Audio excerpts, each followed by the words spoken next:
Hi, host Eric here, host Talking to Famous People, and in this video, we are going to run through a quick talking of the post-apocalyptic scenario and actually address that rather than getting sidetracked by other things like I did last time. And the scenario, once again, to mention it in case the other video does go up, is post-apocalypse. We've got Homogeny-ville, or I'm sorry, Equilibrium-ville, Equilibrium Nation, where you have 100 of each of the types, and you've got Quadra Nation, where you've got 4 colonies, each with 100 of each of the Quadra types. So, here's the thing. When Barry talks here is about, well, how would the NTs do if they were as a group of stuff? I think it's a more interesting question to talk about in the Quadras, because in there you can see how the 4 Quadra members would probably split things up. I think for Alpha, the ENTPs would, I mean,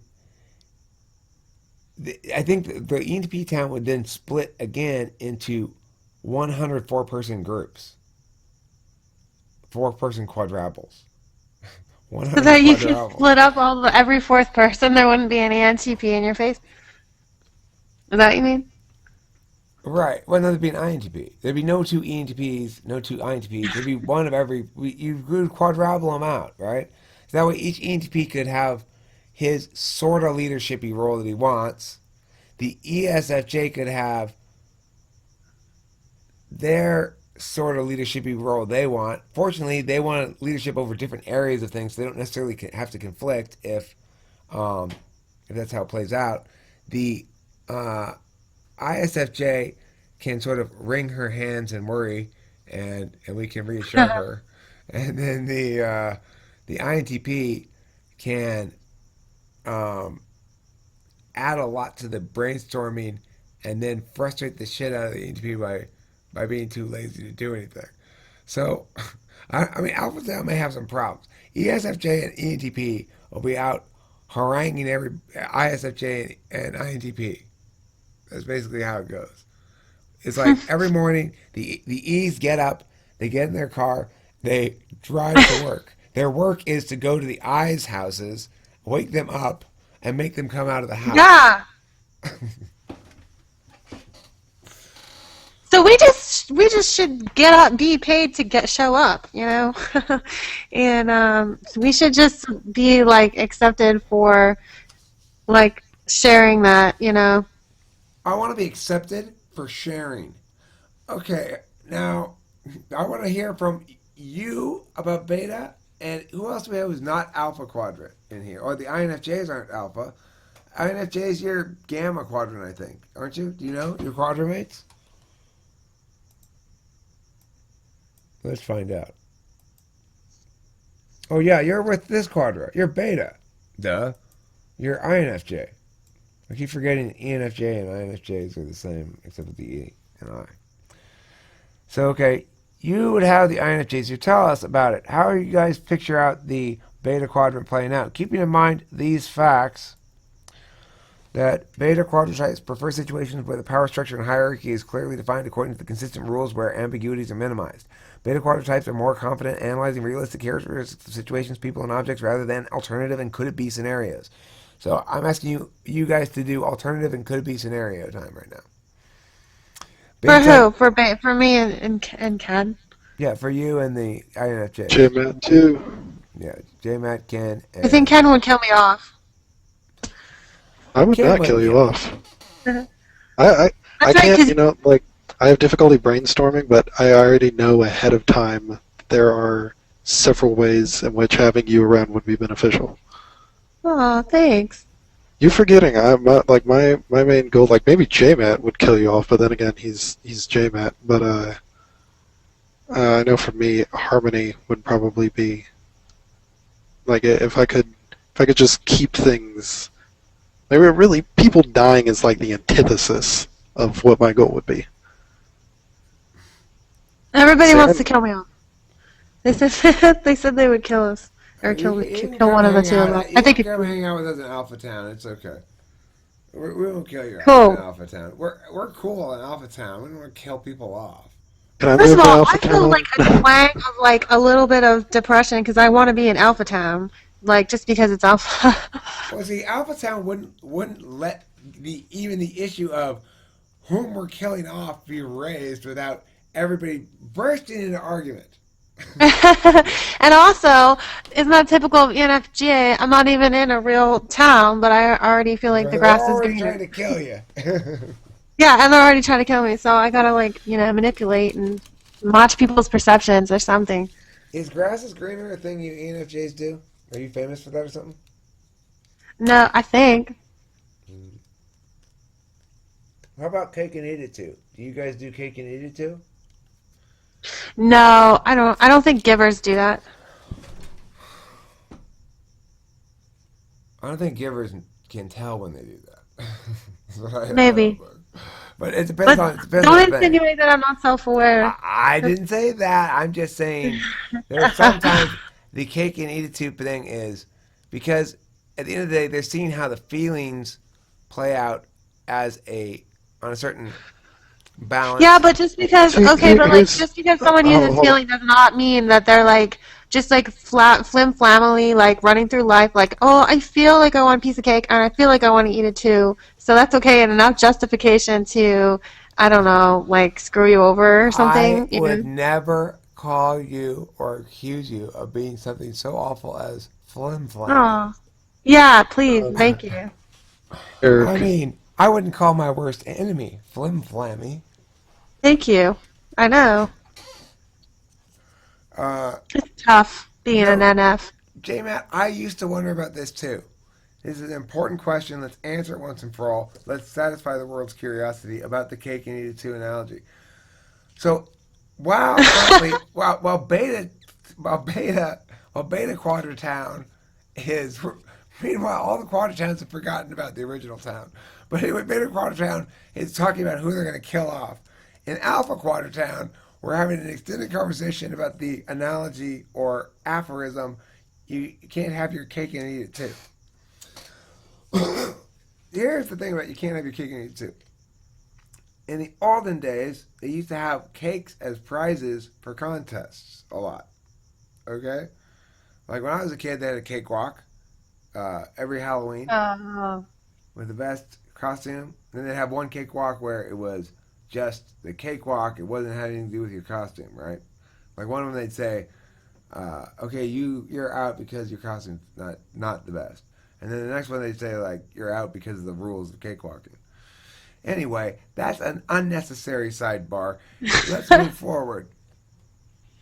Wait a second. I thought "Have Your Cake and Eat It Too" was in reference to the French um, laissez-faire attitude, of what's her name? The Marie Antoinette. Marie Antoinette. Let them It, eat cake, biatches. I will mention that one as well. But the thing about the cake and eat it too is if you win a prize of a cake, you want to take it home then and admire the cake you won. But you also want to eat the cake you won, right? Because it's a prize. That's the key element in understanding the aphorism you can't have your cake and eat it too.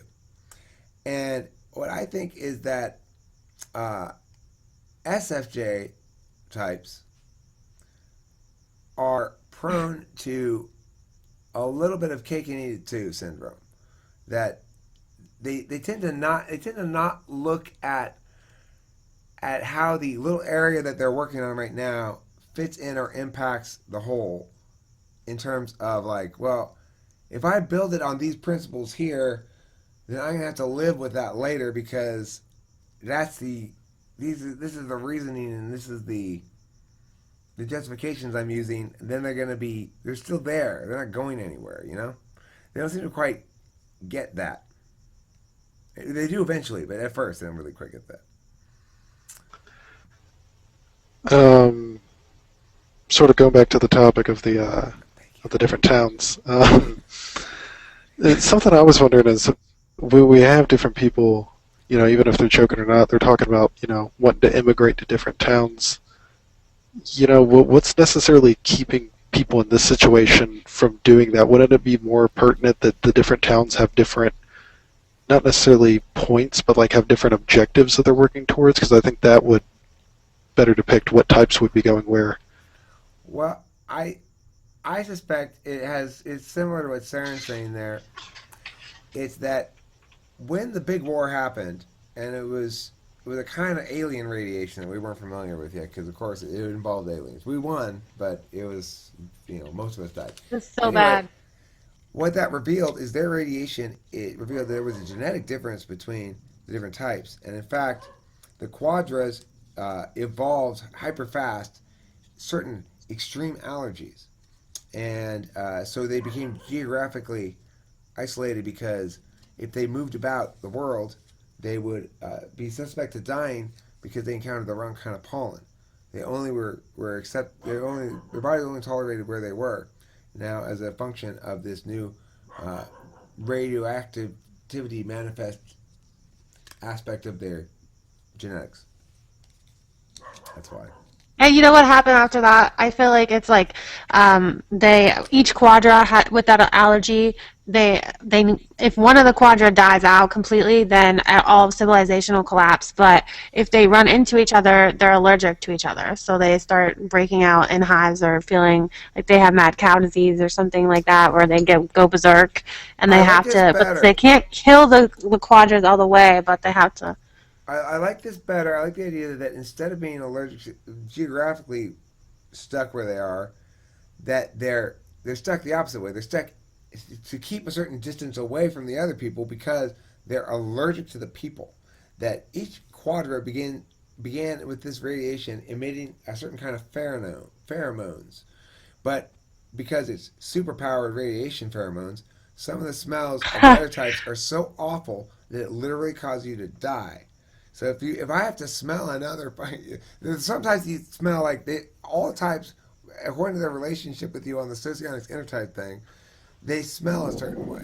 So like your dual smells great, right? Your dual smells like, oh my god, that smells so good. And then your type you like the least is like they smell like vomit, and but worse, it kills you, literally kills you. That's why they say apart. ISFJ.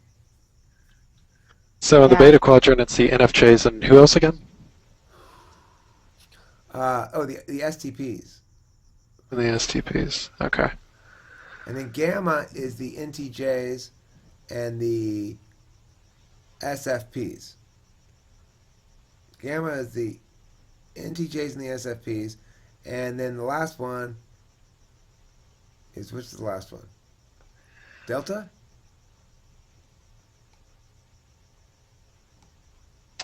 Gamma. I think the beta quadrant will survive as long as the STPs don't try to go alpha and think that they're inherently better or anything like that.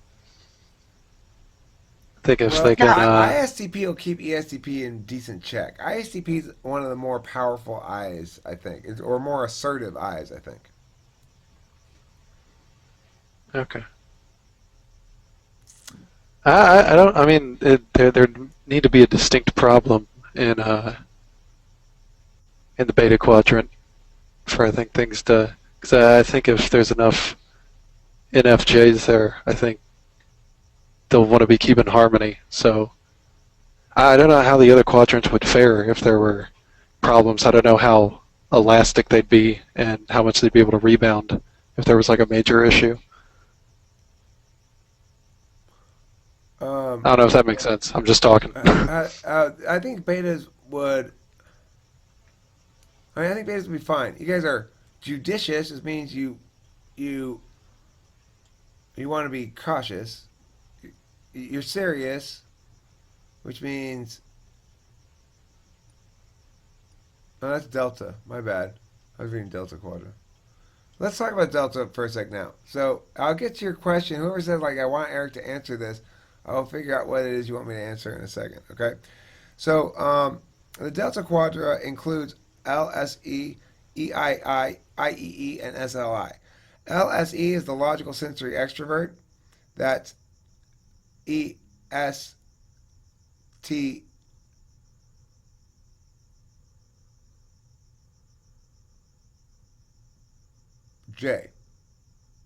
No, that's ESTP. Logical sensory extrovert. TESI. That's ESTJ. I think I told you wrong. Did I tell you ESTJ was in your Quadra beta? They said the STPs were in our quadrant. Oh, okay. Yeah, ESTPs are in beta Quadra, not ESTJs.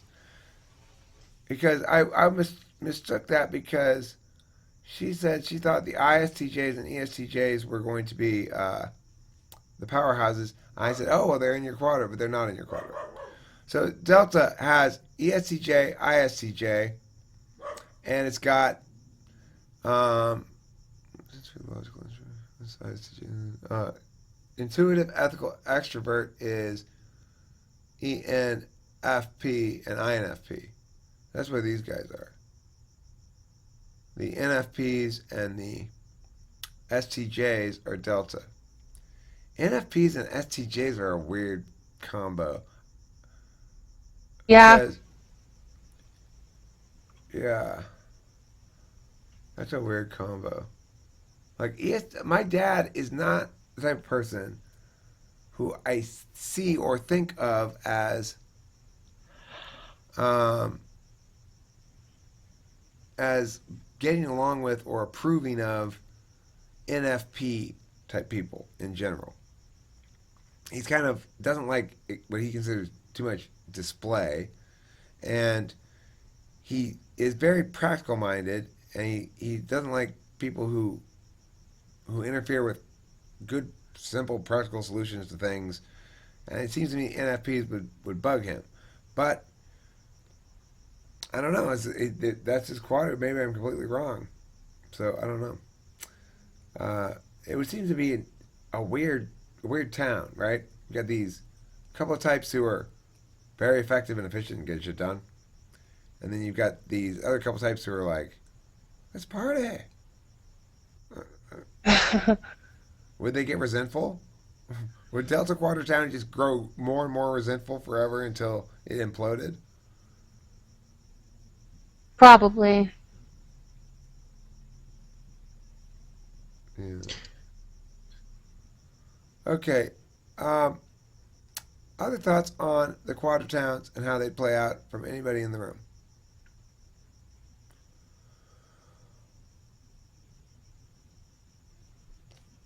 Okay. I will stop this video. We can revisit this notion if we, as we wish, at some later date if we have other ideas on it. But I enjoyed making that video. I hope people at home enjoyed watching it. And I wanted to see what else is going on here in the chat. I see all these things that distract me. I'm like, oh, well, let's find out.